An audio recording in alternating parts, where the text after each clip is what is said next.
하겠습니다. 피차 사랑의 빛 외에는 아무에게든지 아무 빛도 지지 말라. 나를 사랑하는 자는 율법을 다 이루었느니라. 간음하지 말라, 살인하지 말라, 도둑질하지 말라, 탐내지 말라 한 것과 그 외 다른 비명이 있을지라도 내 이웃을 내 자신과 같이 사랑하라 하시 그 말씀 가운데 다 들었느니라. 사랑은 이웃에게 악을 행하지 아니하니 그러므로 사랑은 율법의 완성이니라. 아멘. 오늘 말씀은 그리스도의 복음이라는 말씀을 가지고 같이 나누겠습니다. 복음이란 말은 기쁜 소식이라는 말이죠. 복음이라는 말은 헬라어 요한겔리온이라고 하는데 사실상 이 단어는 종교적이거나 영적인 단어가 아니었습니다. 로마 제국이 쓰는 군사적이고 정치적인 용어였다는 것이죠. 로마 시대 때 황제는 마치 자기가 신처럼 숭배가 되었고 로마 제국은 이웃 나라를 침략하면서 그 세력을 점점 더 넓혀갔습니다. 그리고 로마 군대가 새로운 나라와 도시를 점령하고 식민지로 삼을 때 이 유앙겔리온이란 말을 선포했던 것이죠. 침략당하는 사람들을 향해서 황제는 이렇게 선포를 합니다. 여러분의 나라를 로마 제국이 점령하였고 이제 여러분들은 로마 황제의 자녀가 되었으므로 기뻐하라 라는 말에서 유앙겔리온이라는 말이 나왔다는 얘기입니다. 그러나 로마 제국이나 황제에게는 또 그 나라 민족에게는 좋은 소식일지 모르겠지만 침략당하고 억압받는 사람에게는 과연 그게 기쁜 소식이었을까? 아니었다라는 것이죠. 여기서 왜 예수님께서는 이런 군사적이고 정치적인 용어를 선택했을까? 라는 것을 생각할 수가 있습니다. 창세기 1장 28절에 보면 하나님이 그들에게 복을 주시며 하나님이 그들에게 이르시되 생육하고 번성하여 땅에 충만하라. 땅을 정복하라. 바다의 물고기와 하늘의 새와 땅에 움직이는 모든 생물을 다스리라 라고 명령을 하셨죠. 하나님은 우주 만물을 창조하실 때 모든 만물을 선하게 창조하셨고 모든 사람들은 하나님의 형상대로 창조가 되었습니다. 하나님의 은혜를 말미암아 이 세상을 정복하고 다스리라고 또한 인간에게 명령을 하셨죠. 하지만 어떻습니까? 에덴 동산에서 아담과 하와는 사탄의 게임에 속아 넘어갔고 하나님께 죄를 범하고 죽음의 저주와 멸망을 당하게 됩니다. 그리고 사탄은 죄와 저주로 오염된 이 세상과 사람들을 지배하게 되죠. 창세기 3장 17절에 보면 아담에게 이르시되 내가 내 아내의 말을 듣고 내가 내게 먹지 말라 한 나무의 열매를 먹었은즉 땅은 너로 말미암아 저주를 받고 너는 내 평생에 술고하여야 그 소산을 먹으리라 라고 저주를 받은 것입니다. 그래서 하나님의 백성과 세상을 구원하시려고 하나님께서는 독생자 예수님을 이 땅에 보내신 것이죠. 그리고 죄와 저주와 형벌의 십자가를 지시고 예수님은 죽으신 것입니다. 그리고 죽은 자 가운데서 다시 부활하셔서 죄와 죽음의 저주로부터 해방시키시고 우리를 멸망에서 구원하여 주셨다는 것입니다. 그러므로 예수님을 믿는 모든 사람들은 이제 죄와 죽음의 저주로부터 자유로워지고 사탄의 악한 지배로부터 사탄의 악한 영향력으로부터 벗어나 그 유혹에서 이겨낼 수가 있게 된 것이고 천국 백성으로 우리가 살아갈 수가 있게 되었다는 것입니다. 이것이 바로 성경에서 말하는 복음의 내용인 것입니다. 이것이 바로 예수님의 복음, 예수님의 유앙겔리온이라는 말씀이죠.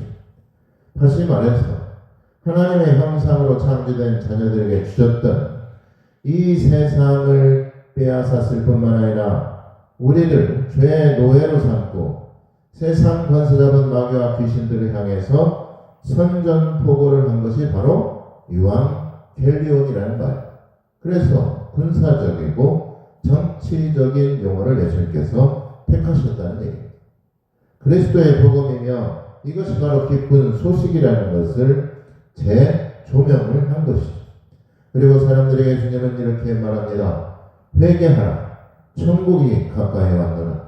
이제부터 예수님의 이름으로 마귀를 물리치고 천국 백성으로 살라고 우리를 초청하게 된 것이죠.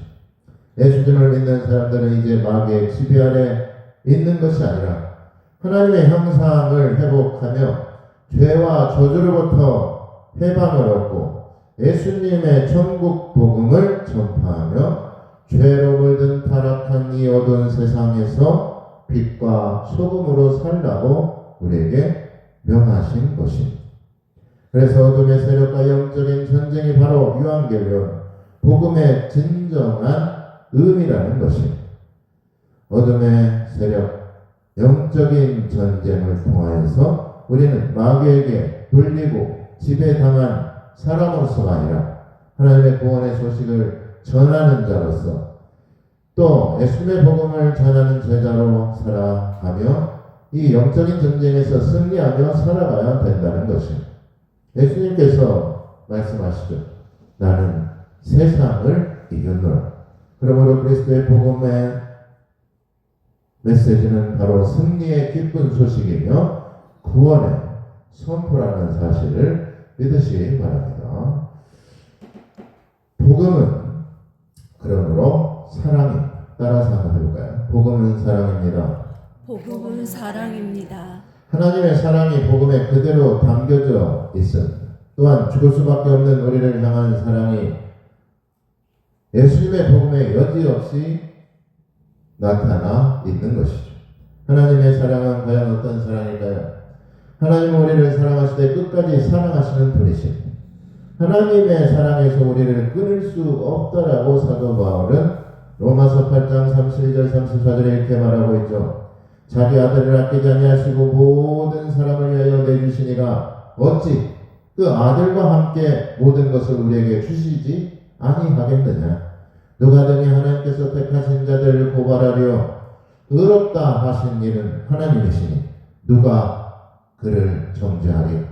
죽을 뿐만 아니라 다시 살아나시니 그리스도 예수시니 그는 하나님 우편에 계신 자요 우리를 위하여 간구하는 자신. 우리를 사랑하시는 분이 과연 누굽니까? 목숨과도 같은 독생자를 우리에게 내어주신 분이 바로 하나님이신 것이죠. 실수가 없으시고 실언하지 아니하시며 영원한 생명과 영생의 복을 부어주시는 분이 바로 하나님이십니다. 그런 하나님의 사랑을 받은 자매인데 과연 누가 그에게 죄를 물을 수가 있겠습니까? 누가 그 사랑을 과연 고발할 수가 있겠느냐고 우리에게 말하고 있죠. 또한 8장 35절 39절에 보면 누가 우리를 그리스도의 사랑에서 끊으려 환난이나 공고나 박해나 기근이나 적신이나 위험이나 가리랴. 기록된 바 우리가 종일 주를 위하여 죽음을 당하여 되며 도살당할 양같이 여김을 받았나이다 함과 같으니 그러나 이 모든 일에 우리를 사랑하시는 이로 말미암아 우리가 넉넉히 이기는 내가 확신하는 사망이나 생명이나 천사들이나 권세자들이나 현재일이나 장래일이나 능력이나 높음이나 깊음이나 다른 어떤 피조물이라도 우리를 우리 주 예수 안에 있는 하나님의 사랑에서 끊을 수 없으리. 그 무엇으로도 예수님의 사랑에서 끊을 수 없다라고 간곡히 말하고 있습니다. 어떤 고난도 어떠한 박해도 어떠한 기근이나 위험까지도 하나님의 사랑에서 끊을 수가 없다라는 말씀이죠. 그러므로 우리는 바로 사랑의 승리자인 것입니다. 그 사랑에서 우리는 항상 이기는 경험을 할 수가 있는 것입니다. 사망도 이기게 되는 것이고 현재의 절망도 현재의 죽음까지도 예수님의 사랑을 막을 수가 없다는 것입니다. 살아계신 하나님께서는 그러므로 우리를 살리시는 분이신 줄 믿으시길 바랍니다. 예수님께서도 마태복음 7장 9절에서 11절에 뭐라고 말씀합니까? 너희 중에 누가 아들이 떡을 달라하는데 돌을 줄 것이며 생선을 달라하는데 뱀을 줄 사람이 어디 있겠느냐? 너희가 악한 자일지라도 좋은 것으로 자식이 줄 알거든 하물며 하늘에 계신 너희 아버지께서 구하는 자에게 좋은 것으로 주시지 않겠느냐라고 말씀하고 있습니다. 그러므로 복음은 좋은 것입니다. 복음은 가장 선한 것입니다. 따라서 한번 해보겠습니다. 복음은 가장 좋은 것입니다. 가장 좋은 것, 가장 선한 것입니다. 가장 선한 것입니다.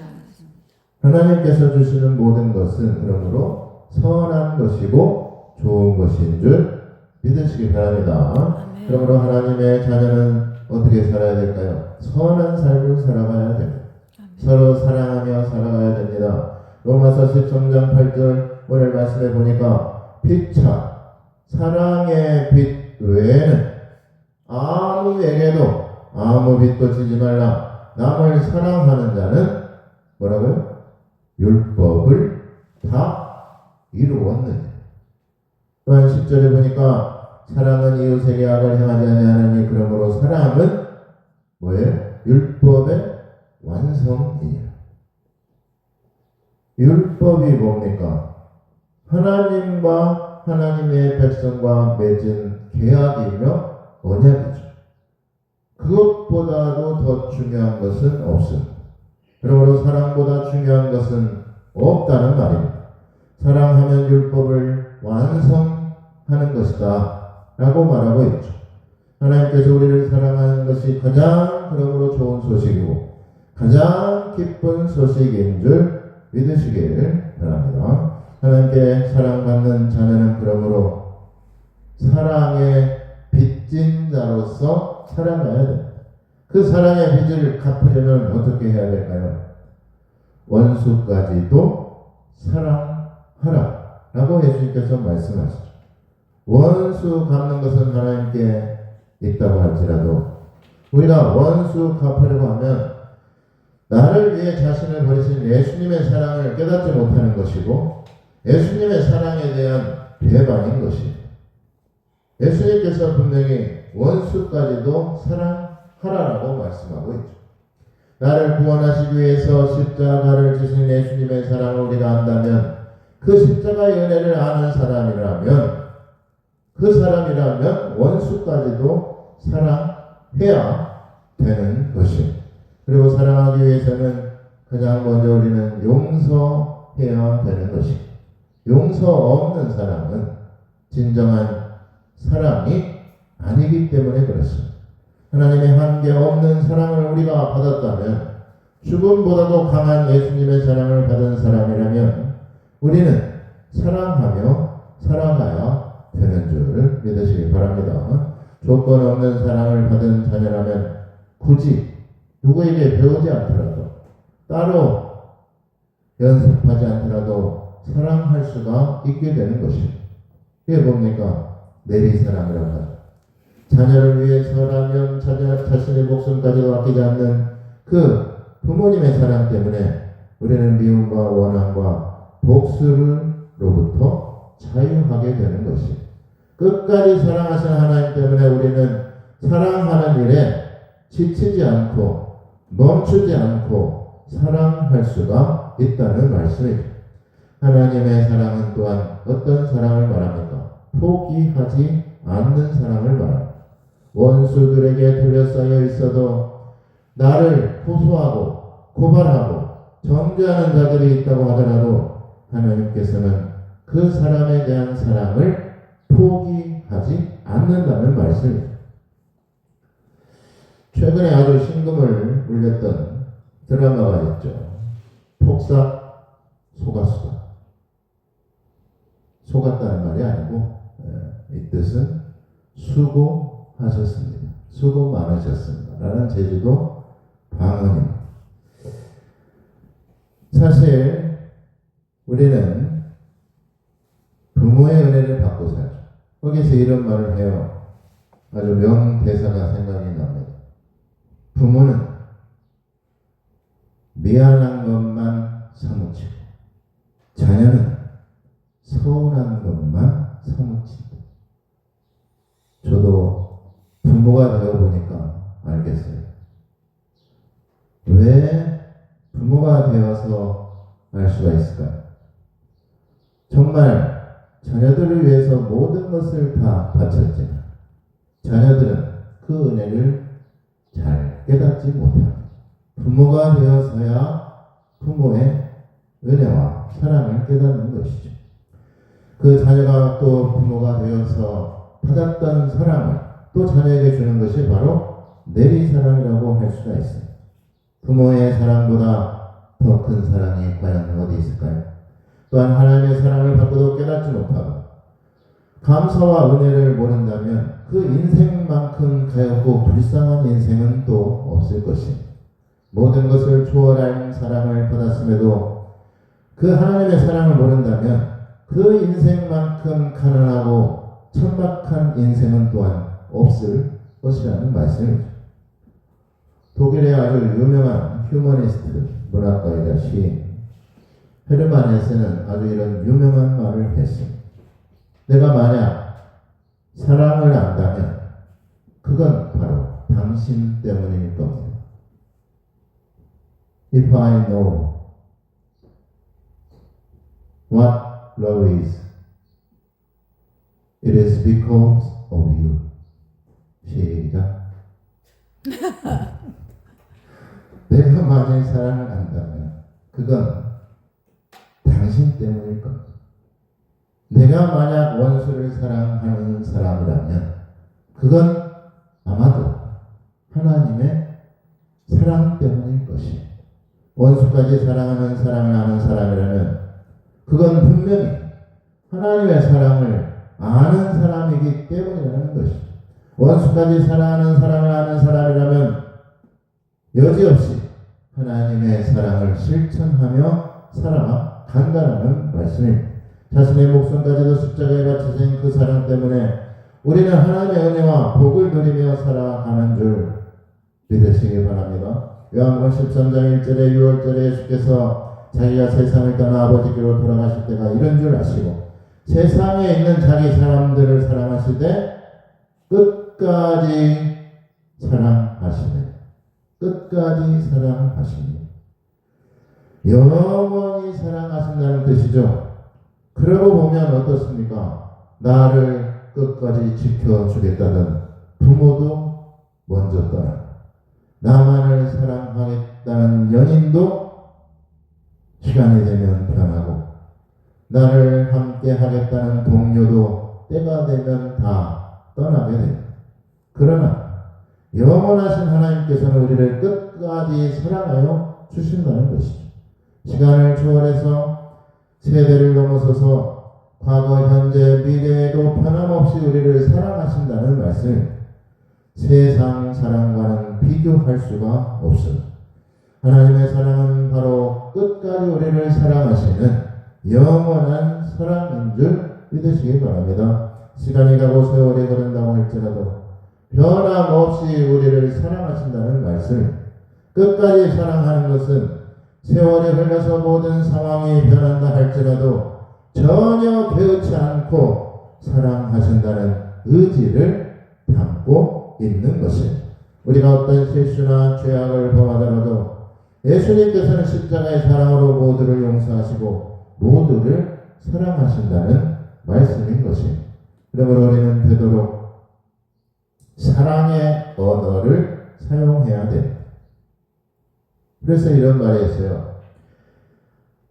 배설하는 것이 아니라 배려하는 언어를 사용하자. 배설의 언어가 아니라 배려의 언어를 사용하자. 우리나라의 속담에도 가는 말이 고와야 오는 말이 곱다. 상처 주는 말로 상대를 아프게 했다면 언젠가도 나도 똑같은 말로 상처를 받게 되는 것이에요. 부메랑이죠. 남을 비판하는 대로 비판을 받을 것이다. 너의 헤아림으로 너도 역시 헤아림을 받을 것이다. 예수님의 진리의 말씀입니다. 그러므로 용서가 먼저입니다. 이것은 예수님의 사랑의 모습이며 끝까지 우리를 사랑하시는 그 사랑에 대한 우리의 응답인 것입니다. 예수님의 사랑 안에는 그러므로 용서가 있습니다. 끝까지 사랑한다는 것은 살아서도 또 죽어서도 영원토록 우리를 사랑하신다는 말씀이죠. 하나님의 사랑은 우리가 죽은 후에도 여전히 우리에게 사랑하여 주신, 실수와 범죄가 있더라도 우리를 용서하여 주시는 사랑입니다. 하나님의 사랑은 조건 없는 사랑이며 또한 한계 없는 사랑을 말하는 것입니다. 그래서 인디언들은 이 말과 언어는 생명의 숨결이 있는 것이고 자신의 영혼의 상태를 보여주는 것이 바로 그 사람의 말과 언어라고 생각합니다. 그래서 그들에게 언어는 단순히 뱉어내는 배설의 도구가 아니라고 말을 하죠. 그래서 인디언들은 태초에 하나님이 인간에게 준 생명이 언어라고 믿고 있습니다. 인디언들은 그러므로 감히 말로 남을 해코지하거나 모욕하는 것을 상상하지도 못한다. 결국 그렇게 되면 자신이 오염되기 때문이라고 그들은 믿고 있습니다. 우리의 생각과 마음을 오염시키는 것이 바로 말에서 비롯된다는 얘기죠. 말에 인격이 있다라는 말을 하지 않습니까? 내 마음이 중요하고 내 영혼이 소중한 만큼 다른 사람의 영혼도 다른 사람의 생각도 소중하다는 것을 우리가 깨달아야 됩니다. 그러므로 상대방을 배려하는 말로 위로하고 복을 빌어주는 말을 우리는 사용해야 되는 것입니다. 언어 폭력도 심각한 폭력인 것입니다. 그러므로 복음의 언어는 무슨 언어일까요? 복음의 언어는 바로 사랑의 언어인 것입니다. 사랑하라는 말씀이죠. 서로 사랑하는 하나님의 계명을 지키며 전파하는 것이 바로 그리스도의 복음인 줄 믿으시기 바랍니다. 또한 마지막으로 복음은 생명입니다. 절망에 빠진 영혼을 살리는 구원의 기쁜 소식이 바로 복음인 것입니다. 저주와 심판에서 우리를 건지시기 위해서 예수님께서는 십자가의 처형을 자처했던 것이죠. 이 낮고 천한 땅에 몸소 인간의 육신을 입고 오신 것입니다. 그리고 우리의 죄를 용서하시기 위해서 죄도 없으신 분이 십자가에서 처형을 당하시고 모진 모욕과 수치를 당하셨던 것이죠. 그만큼 우리를 사랑하셨다는 것을 증거하고 있습니다. 이로써 하나님의 뜻인 구원이 이루어진 것이고 십자가의 사랑으로 우리를 살리신 것입니다. 그러므로 복음은 우리를 살리는 것입니다. 살아있기에 우리는 어떻게 살아갑니까? 만나고 싶은 사람을 만날 수도 있고 살아있기 때문에 우리가 먹고 싶은 것도 마음대로 먹을 수가 있는 것이고 살아있기 때문에 화창한 봄날에 꽃구경도 할 수가 있는 것입니다. 살아있어야 가능한 것입니다. 히말라야에 400년마다 꼭 한 번씩 피는 꽃이 있다고 해요. 그 꽃 이름은 마하메루라고 하는데 이 꽃을 볼 수 있는 것도 살아 있어야 볼 수가 있는 것입니다. 그러므로 우리에게 생명을 주신 하나님께 감사하지 않을 수가 없는 것입니다. 요한복음 10장 10절에 예수님께서 말씀하시기를 도둑이 오는 것은 도둑질하고 죽이고 멸망시키는 것뿐이요 내가 온 것은 양으로 생명을 얻게 하고 더 풍성히 얻게 하려 하는 것입니다. 요한복음 14장 6절에 예수께서 이르시되 내가 곧 길이요 진리요 생명이 나로 말미암지 않고는 아버지께로 올 자가 없는 생명을 주시려고 오신 것입니다. 복음은 예수님께서 길이시며 진리이며 생명이라는 것을 우리에게 알려주고 있습니다.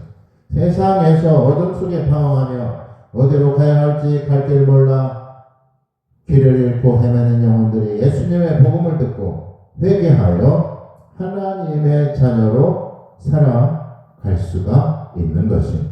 예수님의 구원의 소식을 전하는 것이 그게 바로 복음을 전하는 것입니다. 죽었던 생명이 영원한 생명을 얻게 되는 길입니다. 주님께서 말씀하시죠.